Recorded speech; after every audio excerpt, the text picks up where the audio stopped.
What's going on, everybody? This is Drew Davis here with another episode. I'm with my guy, Griffin Prock. So about sports. My dude is doing great things in this space, talking about football, talking about basketball, talking about sports in general. And he had me on a little while ago. I'm glad to have him on this channel and this show and just talk a little bit about football, but also talk a little bit about his background. He's usually busy talking about sports, so he doesn't really let you know anything about him. But today we're gonna dive into that. So, my man Griff, how are you doing, brother? I'm good, man. It's great to see you again. It was awesome to have you on the show a little bit ago. Definitely got to have you back on. The off season's running in the NFL, and I got to get your takes. And also the off season of college football. It's kind of under the radar because there's not like free agency and trades, but the NIL and all the transfer portal, that there was a lot going on. So thank you for having me on, and I'm excited to talk sports and life here on Man, the show today. man, I appreciate it. You are invited anytime you have an open invitation. Just text me. You know how we do.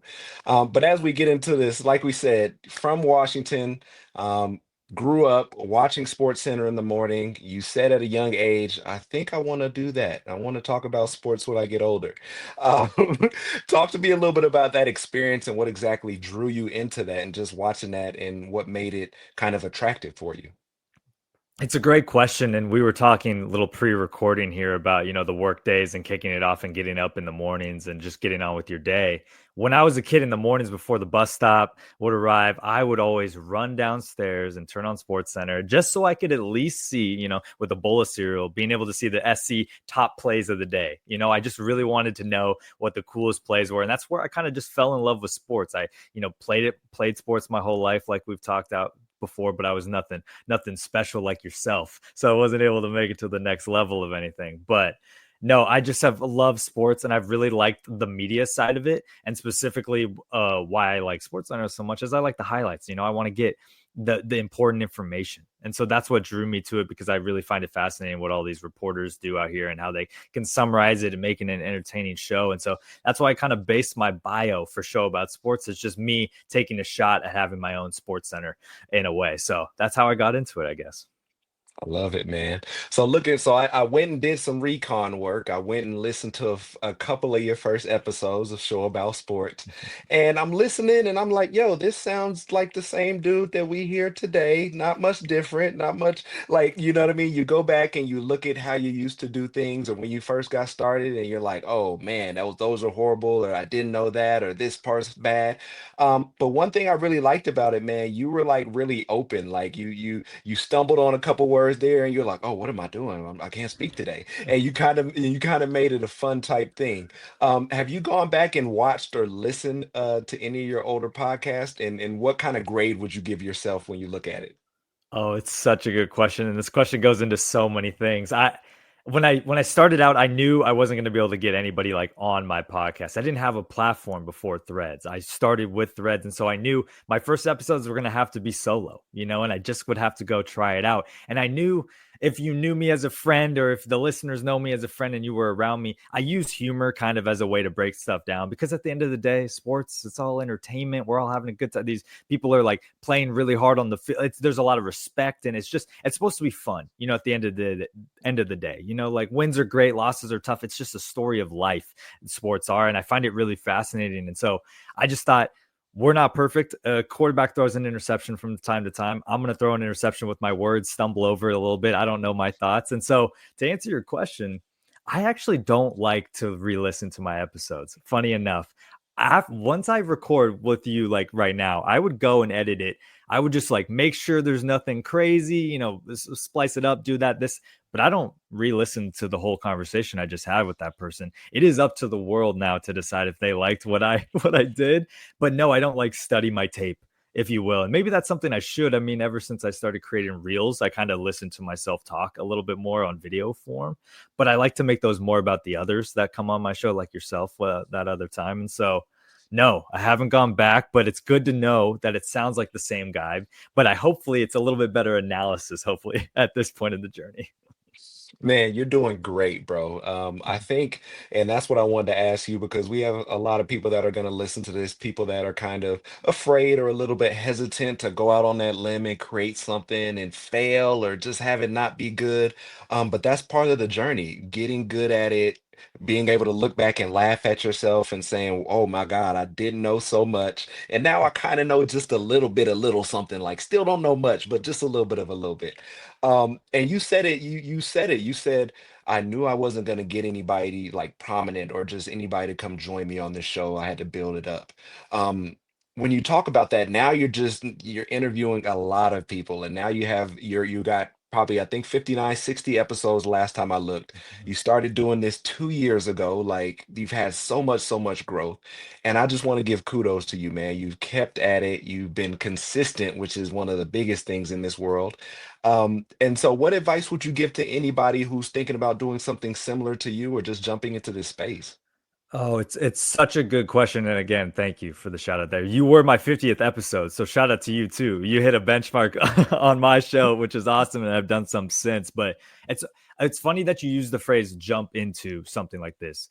I spoke with somebody about like getting just advice in the sports space this one time. And I just was on a phone call with him and I was asking him, like, what makes people successful in this sports industry or in any industry? And they're like, a lot of people jump into the pool, but not a lot of people tread water for long enough to Mm, then find success. We always usually stop doing something the moment before we hit something successful. And this whole sports journey for me is a microcosm of that theory, if you will. Every day that I thought I shouldn't thread, I shouldn't like be connected, I shouldn't read up, or I shouldn't produce a podcast, that every time that I do it, I'm so happy that it's like going to the gym. You know, you always feel good after going to the gym, after you do something that's hard, whether you thought you were going to run 4 miles and then you ran 5 miles after having a slow day or not feeling too good. And so when I say what's my advice is to just start, but don't have a narrative to it. Just have fun with it, you know, to start. Just go with where your energy takes you, but make sure you're on a path where you're not overdoing it so that you can swim consistently because you don't want your consistency right out the gate to be too high because you might start to lose a little bit of love for it and become jaded, if you will, by the process that is about it. And this is even coming from someone that listeners, I don't do this for a living either. I do not get paid for this. This is all for fun, you know, because I have a day job. And so if you don't have fun in it, it's going to be hard to tread water for long enough for it to feel rewarding or pay off. So that's kind of my biggest advice. I think that's the kind of allure to it. Like you talked about, people see other people doing it and they're like, oh, I want to do it. Or they see somebody that's making money and they're like, yo, they got to quit their job and do it. But they don't understand like how many reps went into it before they got that opportunity. They don't Mhm. understand like, the kind of mess ups that you probably had to do before you get into it. And you hit on a good point. You said it's like going to the gym. Like, sometimes you don't want to go and then you go and you run those miles and you're like, man, I'm really, really glad I went.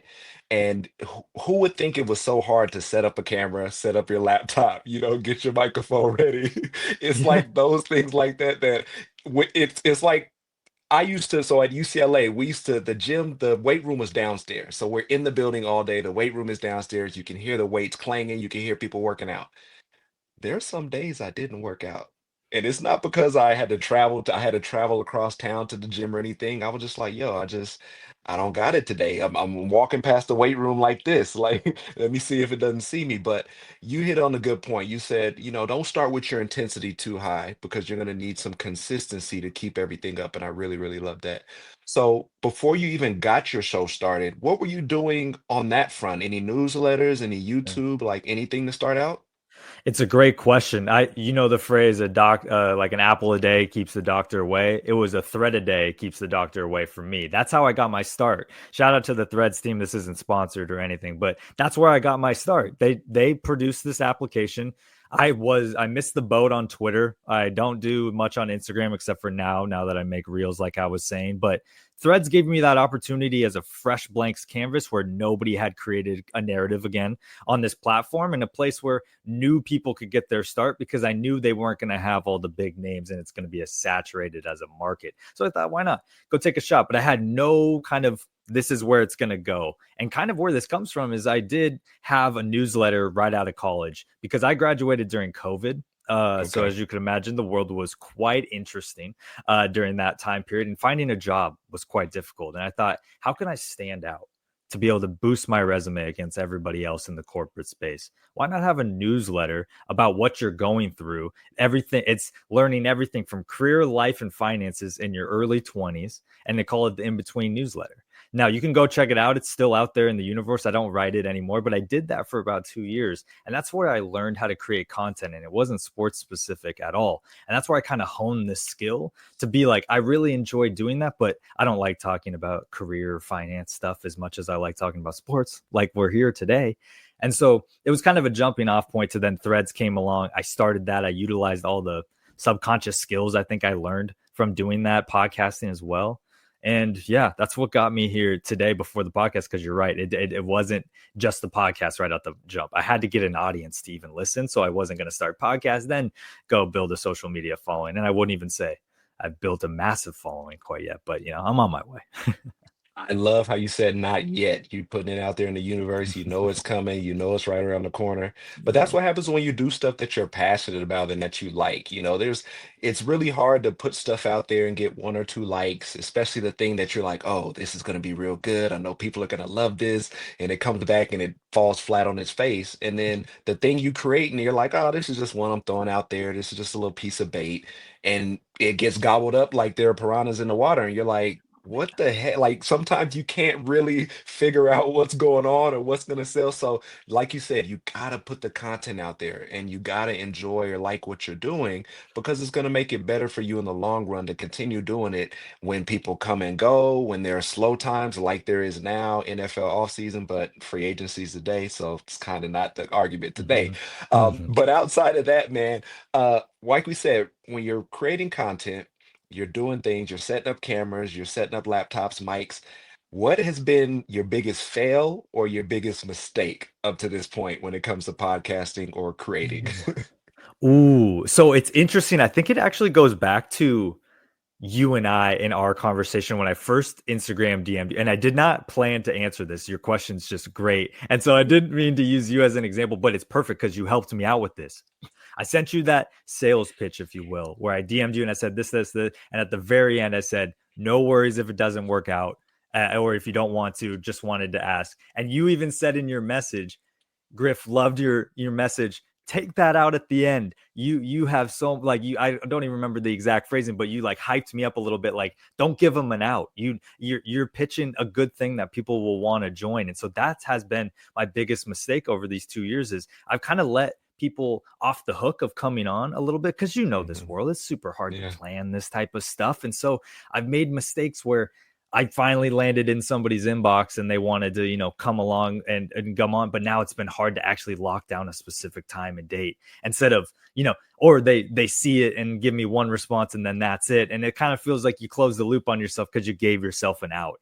In this type of industry, you can't give yourself outs. Essentially, you gotta be full throttle, but respectful. Don't get me wrong. Don't be that kind of guy. But it's just that was one of my biggest mistakes starting out and getting all these guesses. Everybody thinks that I get a ton of guests on my podcast. No, my hit rate is way smaller than they think. Go through my Instagram DMs. I'm hitting up anybody from Adam Scheffner at ESPN all the way down to I don't even myself. I'd hit up myself. And so yeah, that's probably one of my biggest mistakes, other than maybe not plugging in my mic correctly, or maybe the video wasn't looking very good. So that's just one mistake that kind of comes to mind. Nah, I appreciate you being vulnerable, man. I'm not gonna lie. It's funny, I just told you that because I went like you sent me that message. I automatically I read everything. I don't respond to everything. I read Yeah. everything. And then I go look at your page to see, let me see what product he has out here. I Mhm. look at it, it's professional. I listen to a couple podcasts. I'm like, this is legit. Like this is good. Like, and we all want to go on the Stephen A. Smith show or first take, like stuff that's already built and the foundation is set and we want to go on there and shine, but we don't want to go help people grow and kind of go through this growing pains of what they're doing. But I know I have a not a special platform, but like I'm a former professional player, former collegiate player, so I know that carries some cachet. But at the end of the day, I'm like, why not jump on and talk about ball for an hour? Why not, give his platform a boost if I can, if some people wonder who the hell Drew Davis is. But I will say this, I learned I went to acting school for about a year and a half. And at acting school, I learned, and not that I learned, like we're really gracious as people. We ask a question, but we also don't want to get let down really hard. And so we kind of that softens the blow for us sometimes. But acting school, somebody would perform and you tell them that they did a good job, and they would tell you everything that they did bad. They'd be like, yeah, but I just wasn't feeling it today, and I could have did better. And it's like, man, accept the compliment. You put yourself out there, you were vulnerable, accept the compliment and know that people are telling you you did some great work. Like there's gonna always be people that tell you you're horrible, you're not good, oh, he's not gonna be the next Denzel. But when you get those compliments from people, whether they're really sincere or not, like just accept them and move and take accept them for what they are and be able to move on and carry it that way. So that's all I wanted to tell you, man. You fell in the DM, and I'm like, let me reward this young man for falling in No, the DM. and I appreciate that across the board. And it's interesting in this space is I've gotten some just really out of the blue comments from people like being like, "You're doing this, that, and it's incredible," or really like your vibe. Like I don't know if you know Trista from the Say More Seasons group on Trista Crick on the she's social media. We just have been went to the national championship together, and covered all of that. And she just was like, I just love how energetic you are, Griffin, about this. Everyone's usually super jaded about this type of, this work, and they get burned by it a couple times, but you just have this fresh, like happy perspective about it. And it's just like those compliments that hit you, and you're like, wow, I'm like really doing something here. Like it feels, but I have a hard time, just like you said, accepting a compliment for what it is. I don't celebrate the wins enough. And so just like we did in the DMs, like you just got to celebrate, those moments and really like talk nice to each other and like help each Yeah. other out and grow, and it can all be a happy family at the end of the day. 100% agree. And so while we're on the subject of threads, shout out to Matt Lee, shout out Trista, shout out all the threads team that we were able to meet over these last couple months through the Say More Season initiative, talking more about college football, talking more about more NFL football, helping threads take off. And as you see today, as X has gone down, that threads was a place for a lot of people to go to figure out this free agency news and what's happening and what's going on. So through the Threads initiative, you were able to go to the national championship game this year and go check that out and be a part of it, be a part of media for I think a couple days. What was that experience like? Oh, life changing sounds crazy to say, but like imagine that little boy that I was saying watching SportsCenter every morning, where I just watched endless national championship highlights my whole life. Not only go because I've been to a football game before, it was, but to be a part of the side that I find so interesting, I was just shell shocked the whole time. I'm walking around with people that do this for a living, not just with the threads people, but everybody else from the Kirk Herbstreaks of the world to the me's of the world, and even fans there. And so to be able to see the behind the scenes and see how many people put in so much effort to put on something like this, because it's truly a spectacle, to put on this type of performance, if you will. It takes a village, and it was super cool to see all of that, and I couldn't be more grateful for that opportunity to be able to see it from that lens instead of getting a ticket, going through the front door and sitting in my seat. I got to see everything from behind the scenes, and I got to essentially shake hands with anybody that I wanted to, but I was super nervous and super like, I don't belong here, imposter syndrome, like what am I doing here? So I felt like my face was just smiling the whole time. That's why I say the Trista comment, because she just was like almost laughing at me, because she's like, Griffin, you're having the best time ever. This is incredible to see. So no, it was awesome. The game was fun, seeing all the things, stepping on an NFL field. I've never done that before, so that was pretty cool to watch warmups. I know how you know how that feels, but to me, my first instinct was the turf feels different than I thought. Like I just went through everything in my head when you get to experience something as cool as that opportunity. No, man, you got to enjoy it, man. Like you're living out a childhood dream. And I think sometimes that's hard for us to get through our heads or for us to kind of, we're like, oh, I'm working and I'm not where I want to be yet. And there's still so much more to go. But man, I played in the NFL and there were times I didn't tell myself I play in the NFL. I would be like, oh, well, I'm not as good as Julio, or I'm not as good as Roddy yet, or Tony Gonzalez. I don't have my gold jacket like Tony Gonzalez does. But in but in retrospect, it's like, yo, enjoy every moment of that because at one point in time, that was everyone's, first time on an NFL field. That was everyone's first time at the media sessions, interviewing people and things like that. So you have it, never lose that wide-eyed look for having it inside of you. You know what I mean? Like always be Exactly. like, yo, I'm here. I'm exactly where I wanted to be. This is where my hard work has gotten me. And by the Mm, grace of other external resources and from other yeah. beliefs that you might have, you were able to get there. And that's a testament to you, bro.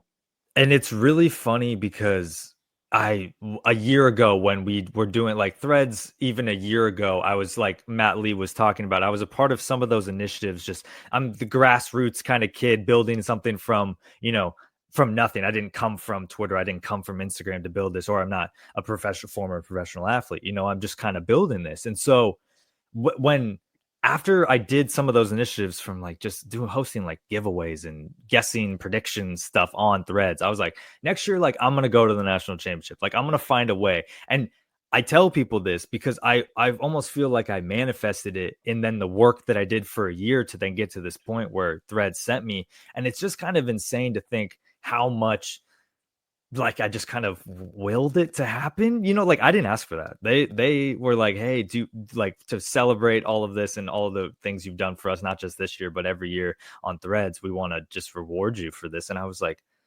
it's just surreal, man. I like, yeah, it's hard to lose the wide-eyed feel about it because it's just so cool. Maybe if I was grinding a little bit differently or it was not as fun for this, that, or the other reason, I wouldn't love it. But yeah, you sometimes you just got to put it in the universe. That's sometimes my best advice to people. Just start saying things that are delusional to yourself, or to your significant other or something. That's somebody that won't be like, that's crazy, and just start working towards anything, and it can pay off in the end.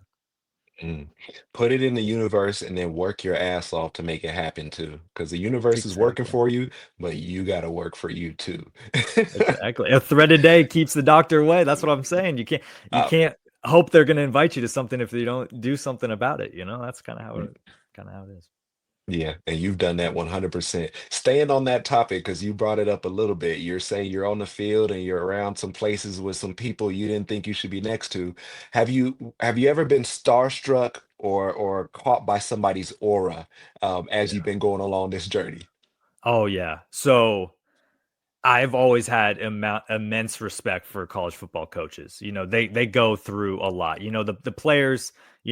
As you guys, you come and go. You're through the system even more nowadays than anything. But coaches are still have this aura about them where they are just like the staple of not the community but the whole program. Especially when you think of a Marcus Freeman or a Ryan Day with how much they mean to the sport, watching them like literally brush my shoulders as they walk by at media days, you just felt a different energy from both of them. It just like not mean, not rude, right? Just like the energy that was around them was in unreal to feel, and I could feel the pressure that they likely felt.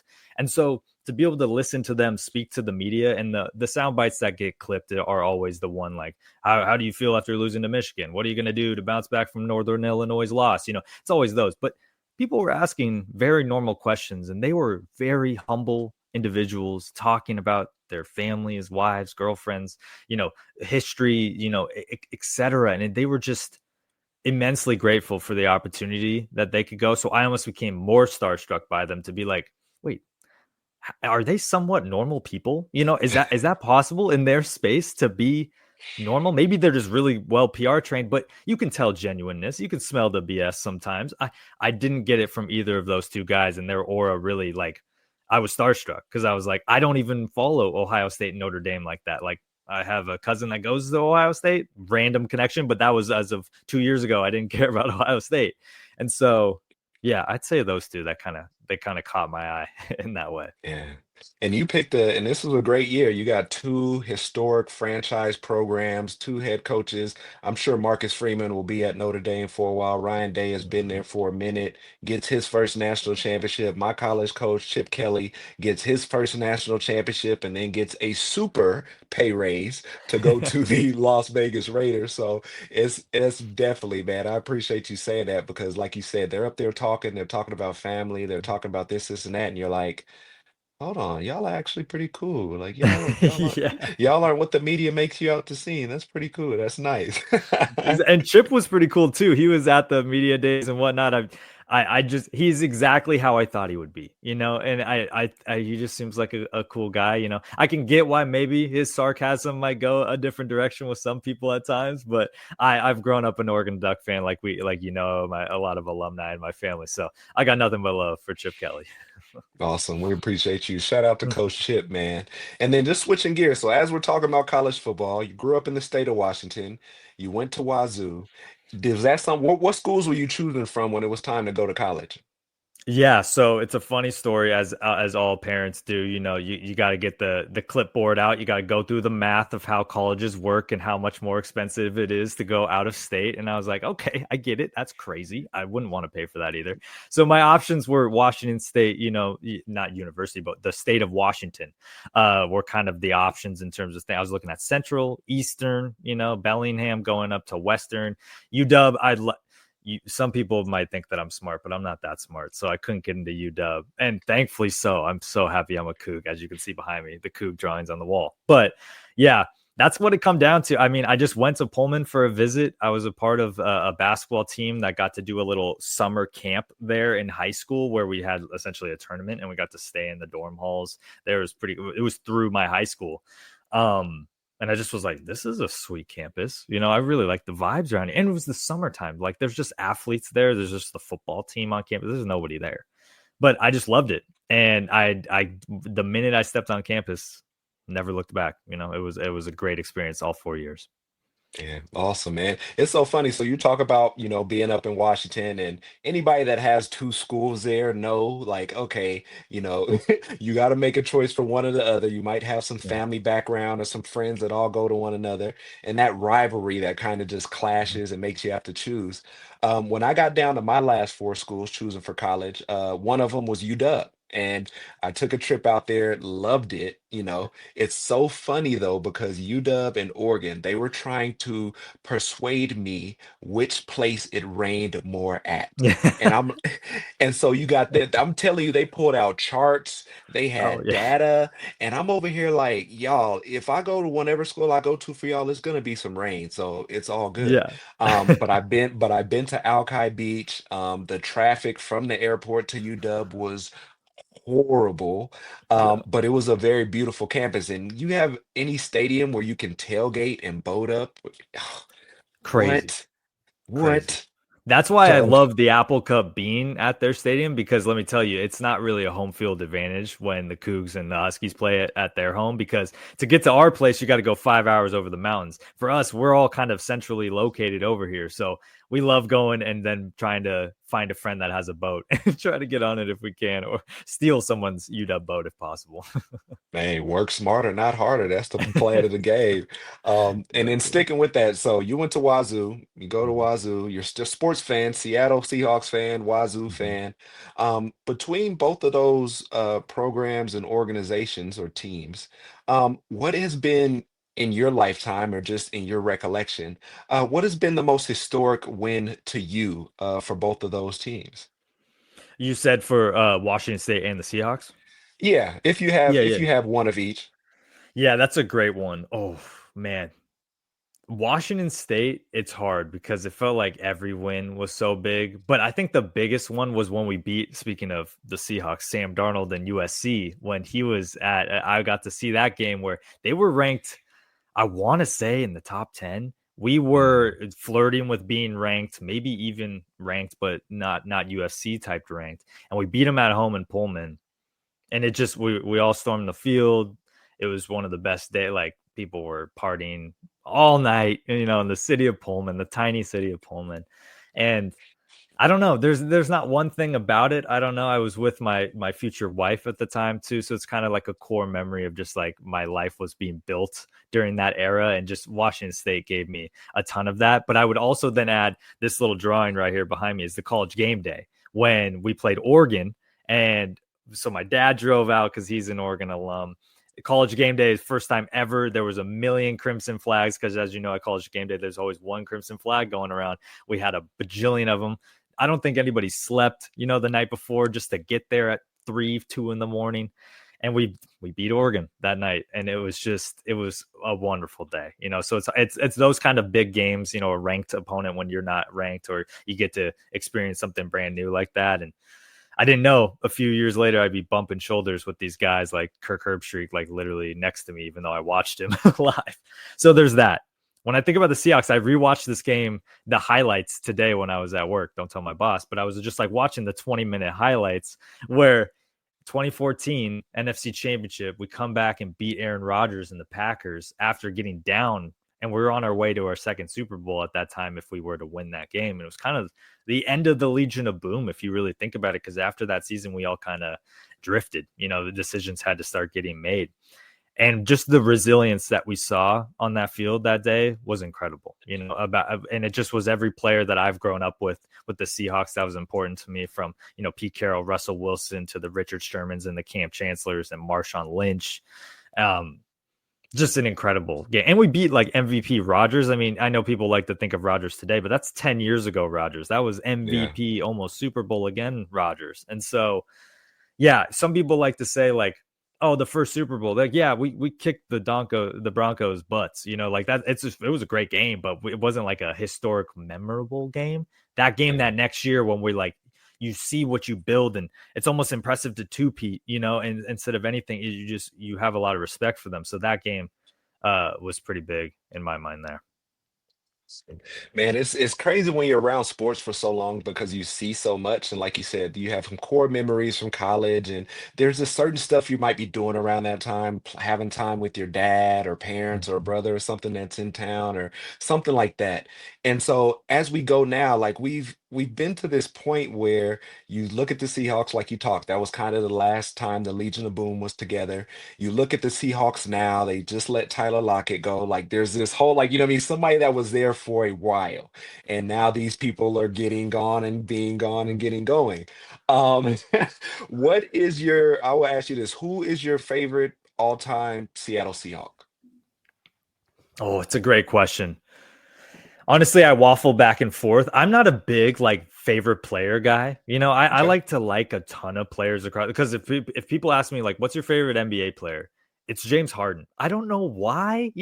I like what he's got going on. He was gonna technically be a Sonic until they traded the team to the Thunder, at that point. But when I think about the Seahawks, I mean, it's hard to get over Marshawn Lynch, because when I think about the all-time games and kind of what football has always meant to me growing up was run the ball. At the end of the day, that's where good offenses are built on. If you can't establish a run to scare the defense into, putting some more guys in the box, you don't really have an offense. And that's why we're seeing such a resurgence of the running game in the NFL today, because of all the too high safeties. People are like, we can't air it out anymore. And so Marshawn Lynch did the Beast Quake, when I was growing up, and I was like, this is my favorite guy. He's a superhero. Like, how did he do that? Like I can't imagine a human being doing something like that. And then for the next, 6, 7 years, even after that, even though he had already been playing for some time, he just had such an illustrious career that I think is going to go down as an underrated career where people aren't going to talk about him enough. They're going to like say like, oh, Marshawn, power back, but go look at the stats. This man was productive almost every single year, only till the very end, like every NFL player, can fall off a cliff, if you will, in terms of production. But he just has an energy about him. He's eating Skittles on the sideline. He loves the game. He loves the community. He's done so much for Seattle in terms of, and he still comes back all the time. He's always around here, not like around me, but around here. And yeah, I think he's one of my favorite because I just can tell that he's genuine. And if I ever got to meet him and like be around him, I know he'd be exactly what I would have wanted him to be as a person. No, you spoke about it, man. Like you said, underrated running back, and also just that time with getting Russell Wilson. There, Seattle was a run first team where they're, and I think that's why Russell got a little exposed as he went to Pittsburgh Mhm, and Denver, mhm, because he's a shot quarterback. But outside of that, he always had a very good running game. The excitement and the energy that Pete Carroll coached with, that they were going to be able to run the ball, they're going to play some great defense, and you're going to have to earn everything you get against them. But that's definitely was a great time between that time mhm, frame for mhm, Marshawn to go from Buffalo to Seattle, where he was probably underappreciated in Buffalo as well, to being the marquee guy. And it's actually funny, mhm. one of my defensive linemen, and you'll listen to this and it sounds crazy. One of my defensive linemen from college, Will Tikawafu, was Marshawn Lynch's fullback. For a couple years in Seattle, and they're really good friends. But you could imagine he slimmed down a little bit after being defensive end. But you imagine you having to take on or dodge that fullback and then tackle Marshawn? No, Not happening. no. It's kind of like what the Ravens just had with Derrick Henry and their guy that they have, Rich Ricard or something. They had just got two bullies back there, and that's what we had for a long time. And yeah, no, nothing but respect for Marshawn, man. He's one of my favorite all time. Okay. So we talked about players, we talked about the biggest wins. No, we didn't talk about the biggest win, but I want to ask you, and I think I know the answer to the question, but I want to hear what you say. What has been the most heartbreaking loss as a Seattle Seahawks fan? It rhymes with Tom Brady. There's a Patriots uniform on, not the Tampa Bay uniform, and not using Marshawn Lynch when we should have on the goal line. When again, it wasn't fourth and goal here. It wasn't go for, but we had more downs ahead of us here, folks, and we threw an interception to Malcolm Butler, who I'm just happy for Malcolm Butler. We got him paid. At the end of the day, he got a nice contract extension after that, and I don't know if he had a successful career after that, but you know, that was the toughest loss for us here. But we've always had some tough losses as Seahawks fans. I mean, we just beat the 49ers for the first time in a while this past season with Geno Smith, and you just kind of remember every time you wake up twice a year and you're excited to play your rival. And I would say the 49ers were our division rival within the division. Um, and yeah, no, so I'm definitely going to say that loss. But anytime you lose to the 49ers, I lose a little piece of me, if you will, as well. That's totally understandable, man. That division is so tough. I remember at one point, if you watched their games, it was like a stretch, and it wasn't just like Thursday night games, but like you'd watch their games and it'll be like, 9-12, it'll be 6-3. It was like a defensive slugfest where you're just fighting for position to kind of maybe sneak out of there with the win. And it was like, the 49ers, the Rams, the Seahawks. It was like those teams where you look every time and you'd be like, not the Cardinals because they usually, they don't matter. But it was those teams where you're like, and the division was always up for grabs too. It's like it's one or two games out. This game means a lot, so this will win the head-to-head form. But as you talk about that game, man, I think that's also when the Seahawks started heading downhill as far as a team. People are looking at them, they're like, if you guys win that, who knows what the next 3 or 4 or 5 years are like as the organization. No, 100%. And it really came down to, we had to pay a bunch of people. You know how it is. The Yeah. cap's been going up ever since that year, like it does every year. But we had Pro Bowls everywhere, from Bobby Wagner, Richard Sherman, Cam Chancellor, our whole offensive line. You think of Marshawn, you think of Russ. Like we had we had to capitalize on that. That rookie quarterback deal contract is really important to capitalize on, which is why I'm really excited for the Commanders next year, because they're moving with Jaden Daniels, and I'm excited for a team to take action like that. And so, yeah, it just comes down to it. You got to make business decisions, and unfortunately, we couldn't keep the band together. And yeah, no, I've regrets as a fan, I guess, if you will, on decisions. But John Schneider and Pete Carroll really took care of us for a long time and drafted all those guys. So it's hard to be mad that it just didn't work out and the ball didn't bounce our way at third place. Yep. Got one championship out of it, made it to two Super Bowls, got Mhm. some good stuff to talk about for the future with the Seahawks, and hopefully Yeah. they'll be able to get back to it with, some new stuff that's in the works as of today. Maybe we'll see. But outside of that, man, it is so awesome to talk to you. I appreciate every second that we get to talk about sports and that we get to connect. Thank you for reaching out and sending that text to me. Any last or parting words to give to any creatives out there, anybody that's working and going for their dreams, anybody that wants to be in this sports stuff? I know it's cliche, and I haven't, as you would say, made it yet, if you will. I don't even know what, like I said, I didn't put a narrative on what I'm working towards, but just start. That's what I always say. Just start paddling around, start like that water metaphor, start swimming around, understanding what's going on, and you'll be surprised how nice people are out there. I know social media can get a hard rap, so when you're going into this space, you really got to put your face forward. So don't take the hard things on the chin as much as you will. I have a hard time with feedback myself. I see those comments and whatnot, but it's the good people like yourself, Drew, and everybody else that keep you going, And so to find a community, just start. And I promise you, even if it's just 4 or 5 likes on something to start, like we just said, sometimes it's just random. It's you strike lightning in a bottle and you just start building momentum. So look out for that type of stuff. And that'd be my advice there. Man, thank you. One thread away, one thread a day away, one thread a Exactly. day, you can get there. Once again, Exactly. man, that is Griffin Prock. Thank you for joining me. Show About Sports. Check it out on any platform with podcasts. I'm sure it's on Spotify, everything like that. Check him out on Instagram. Check him out on Threads. He's a little bit more active on Instagram now, like he said, with the threads. But outside of that, I'm glad to sit here and talk with you, and we will holla at you guys next time. Take care.